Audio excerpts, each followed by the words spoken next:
Hey everyone, and welcome to today's Explainer. We are tracking a massive, incredibly fast-moving geopolitical crisis unfolding right now, one that is literally threatening to unravel major diplomatic efforts in the Middle East, specifically those highly anticipated ceasefire talks. Let's get right into the facts. Okay, let's dive into this. The massive headline flashing across screens everywhere today: the Strait of Hormuz has been closed, again.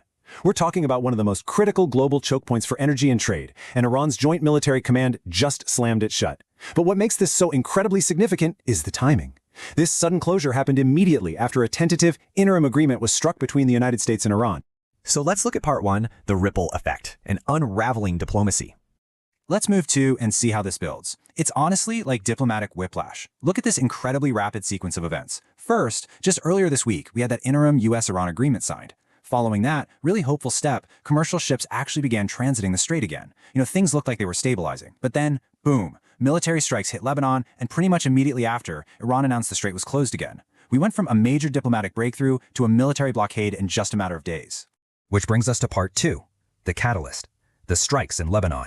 To really understand why Iran suddenly shut down the strait, we have to look closely at the ground truth. 16. That is the tragic focal point of this whole escalation. Israeli strikes in southern Lebanon this morning killed at least 16 people, and devastatingly, that includes 2 children. The absolutely crucial context here is the timing. These strikes took place just hours after reports of that ceasefire agreement had first emerged. Iran's Joint Military Command was quick to respond, and they didn't mince words. They gave a very strong statement to the Associated Press, explicitly citing the attacks in Lebanon to accuse the United States of acting in bad faith. They called it a, quote, clear breach of its commitments by failing to end the war. So they are drawing a direct, bold line between the persistent fighting in Lebanon and the collapse of the interim agreement's terms. And the warnings definitely did not stop there. Iranian state television broadcast this super stark message. If the aggression continues, subsequent steps have been planned. This right here highlights exactly how persistent fighting in the region has instantly threatened the entire US-Iran agreement that was designed to end the war. We are literally watching a scenario where military action on the ground is actively dictating diplomatic outcomes. All right, part 3, the impact on Switzerland and these high-stakes negotiations. This brings us to the absolute core consequence of this crisis. The ceasefire talks in Switzerland are now severely jeopardized. Let's lay out who is currently at the table, as these crucial talks are slated to happen tomorrow. White House envoys Jared Kushner and Steve Witkoff? They're already on the ground in Switzerland. And according to Iranian state TV, their negotiating team is heading to these talks as well. But the schedule is already facing massive disruption. Vice President J.D. Vance was originally set to travel there on Friday, but his trip got canceled amid this rapidly escalating situation. Now, what's really interesting about this slide is this incredibly ominous note from an Iranian Foreign Ministry spokesperson, which was broadcast on Saturday.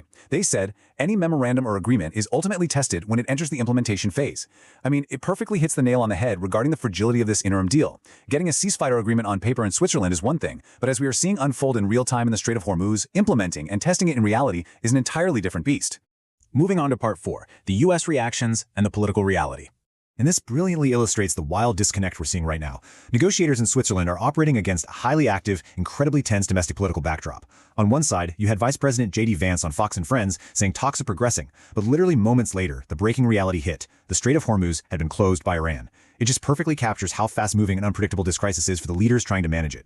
Before the news of the closure totally derailed the narrative, J.D. Vance did clearly outline the stated U.S. goals for these negotiations. Essentially, the U.S. is focused on preventing Iran from rebuilding its nuclear program while maintaining leverage through both economic and strategic pressure. These are the core fundamental objectives the American envoys in Switzerland are meant to secure, objectives that are obviously now heavily challenged with the strait completely shut down. We also saw reaction from President Donald Trump this morning via a Truth Social post. Criticizing the democratic framing of Iran's strength, he posted that Iran has, quote, been defeated militarily with no navy or air force. It's a really key data point illustrating the current U.S. political messaging regarding Iran's capabilities, which of course contrasts sharply with the reality of Iran exerting physical control over this vital maritime choke point today.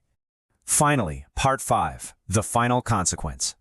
As we wrap up this explainer, we really have to look at what all of this means for the ultimate fate of this volatile situation.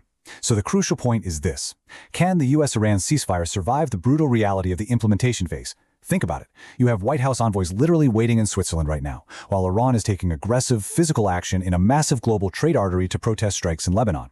The gap between the negotiating table and the battlefield has basically never been wider.